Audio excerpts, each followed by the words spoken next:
जैसा कि आप देख पा रहे हैं, अभी हम सरजू जी में हैं और आप इसकी गहराई का अनुमान लगा सकते हैं। आप इस बात से भी अंदाज़ा लगा सकते हैं कि इस कड़ाके की ठंड में जब हम जैसा कि हम देखते हैं जो अभी सरजू का जो जल है इतना ठंडा है और यहाँ का तापमान लगभग बहुत ही कम है। और इस स्थिति में जब कोई व्यक्ति किसी भी कारणवश किसी भी समस्या से जब ग्रसित होकर के जब आता है, इस नदी में छलांग लगाता है, या कोई ऐसा श्रद्धालु आता है जो स्नान कर रहा है और किसी कारणवश किसी गलतीवश अगर वो इस नदी में उसका पैर फिसल जाता है, जब डूबने लगता है, तो अयोध्या में तैनात जो नित्यानंद जी हैं जल पुलिस के जवान हैं, कितनी मेहनत और कार्यकुशलता की बदौलत, ईमानदारी की बदौलत अपने प्राणों की परवाह किए बिना यहाँ पर जाते हैं और उसको बचाने का काम करते हैं।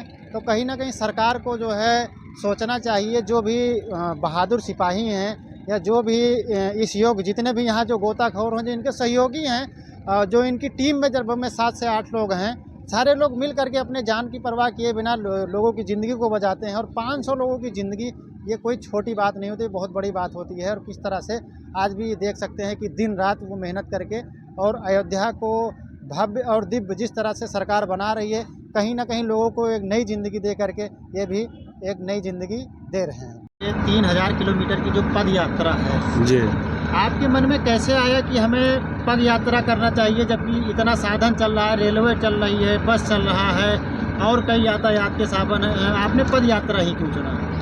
क्योंकि देखिए, पद यात्रा से एक चीज़ का अनुमान लगा सकते हैं जो कि हम हेलीकॉप्टर से या ट्रेन से नहीं लगा सकते हैं, कि कुछ लोग सब लोग नहीं, कुछ लोग भड़काऊ भाषण दे करके लोग भड़काते हैं, एक दूसरे को भ्रमित करते हैं, हिंदू मुस्लिम का भेदभावना फैलाते हैं।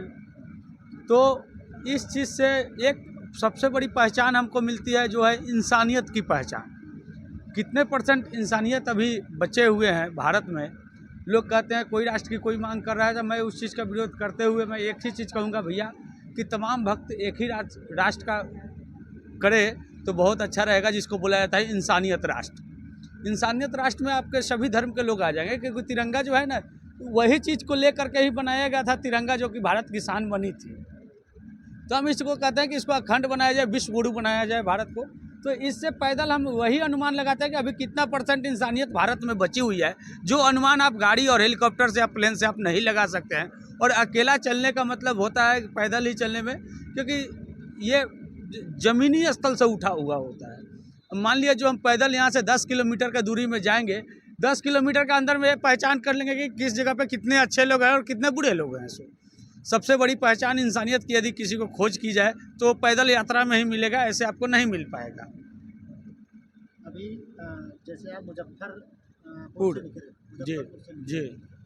मुजफ्फरपुर से यहाँ तक अयोध्या तक पहुँचने में आपको कितना समय लग गया और कितनी कठिनाइयों का सामना करना पड़ा?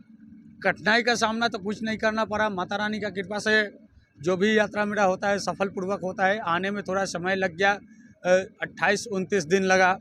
29 दिन में हम यहाँ पहुँचे अयोध्या में, और होता कुछ नहीं, थोड़ा पैर में सूजन हो जाए तो दर्द हो जाती है, बाकी ऐसा पब्लिक बहुत अच्छा सपोर्ट करे, पब्लिक प्रशासन द्वारा, यानी सातों राज्य की पब्लिक हमें बहुत सपोर्ट करती है। बगैर सपोर्ट का आपका कोई यात्रा नहीं होगा। इसी को कहा जाता है इंसानियत धर्म, और इंसान का ही कर्तव्य है कि एक दूसरे का सपोर्ट करना।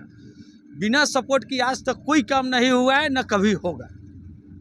तो अभी जैसा कि आप अयोध्या में पहुँचे जी, यहाँ पर आपको लगभग जो सरकार के द्वारा जो सुविधाएं मिल रही हैं, या क्षेत्रीय लोगों के द्वारा अभी तक क्या क्या सुविधाएं आपको मिल रही हैं? क्षेत्रीय लोगों के द्वारा और सरकार के द्वारा, सरकार की सुविधा की तो मैं बात नहीं कहूँगा, क्योंकि जो लोग क्षेत्र में जो अच्छा बिहेवियर मेरे साथ करते हैं, जहाँ कहीं भी लेट हो जाता है वो लोग अपने यहाँ रख लेते हैं। यहीं पे जल पुलिस द्वारा भी हमको बहुत सम्मानित किया जाता है, और इनका भी सुरक्षा व्यवस्था यहाँ का बहुत तगड़ा है, जो हम देख रहे हैं। और यहाँ पर हम बताएं, यहाँ पे जो रवि प्रताप मौर्य जी जो थाना प्रभारी हैं यहाँ के जल पुलिस के, उनके नेतृत्व में, और यहाँ के नित्यानंद जी यादव जी जो हुए सिपाही हुए, और भी गोताखोर डिपार्टमेंट हुआ, ये सब लोग बहुत खूबी है, बहुत अच्छा ढंग से ड्यूटी लोग निभा रहे हैं। ऐसे जो अपने जान का परवाह न करे, ये भी एक भाईचारा का ही कायम में आते हैं, इनको इनका इनाम मिलना चाहिए। पुलिस का और आम आदमी का नाता इतना मधुर नहीं रहता है जितना आप तारीफ कर रहे हैं।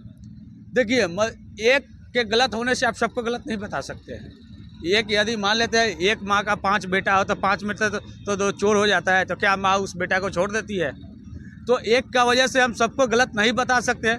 एक आध कोई भ्रष्टी निकल जाए तो आप सबको कैसे आप गलत बोलिएगा कि सब गलत है? आज भी पुलिस में ईमानदार लोग हैं, कल भी थे और रहेंगे। अब एका दुक्का तो भाई वो हर जगह मिले, जब घर में आप सही नहीं है तो भी बाहर वाले को आप कैसे कह सकते हैं? तो यानी आप अपनी यात्रा के माध्यम से इस चीज़ की मांग करते हैं कि कहीं ना कहीं जो इसके हकदार हैं, हाँ, हकदार है उनको हक मिलना चाहिए। और इंसानियत अभी भी जिंदा है। इंसानियत को ही भाईचारा कहा जाता है, जो मैं पहले भी बोला था, आपसी भाईचारा विश्व मानव कल्याण। जब तक हम लोग एक दूसरे को जोड़ के नहीं करेंगे, का नाम है कि गोली या पिस्तौल बम में उतना ताकत नहीं है जितना मुक्का में होता है। क्योंकि मुक्का जब बनता है तो पांचों को गुण को मिला के बनता है, यानी 5 भाई है, 4 धर्म है, सब एक साथ मिल के तब लड़ाई लड़ा जाता है। तो वहाँ पर गोली पिस्तौल काम नहीं करेगा, जो भाईचारे की और एकता की काम करेगी। तो आप आखिरी शब्द में क्या कहना चाहेंगे आप अभी अयोध्या को लेकर के? अयोध्या को लेकर के मैं आखिरी शब्द में मैं कुछ नहीं कहूँगा। मैं यही बता रहा हूँ कि अयोध्या राम जन्मभूमि है। यहाँ पे बहुत अच्छा व्यवस्था हो रही है, बहुत अच्छा मंदिर बन रहा है। ये बने और आगे भी इस तरह का बनते रहे, जो कि जहाँ जहाँ जो दबा हुआ है यदि वो निकल के आ रही है, उभर के आ रही है, तो इसमें कोई बुराई की बात नहीं है, सही बात है। सब क्योंकि हर किसी को अधिकार है अपने धर्म पे चलने का, चाहे वो किसी भी धर्म के भाई लोग हो। क्योंकि मैं पहले ही बोल दिया कि तिरंगा का चारों धर्म का क्या मतलब है। तो सब अपने धर्म पे चल रहे हैं और एकता बना के रखे। जिसके पास इंसानियत है वो हर धर्म के लायक है, और जिसके पास नहीं है वो किसी धर्म के लायक नहीं है। इंसानियत ही सबसे बड़ा धर्म है। बहुत बहुत धन्यवाद। आप लोग भी थोड़ा सा बोलिए कुछ।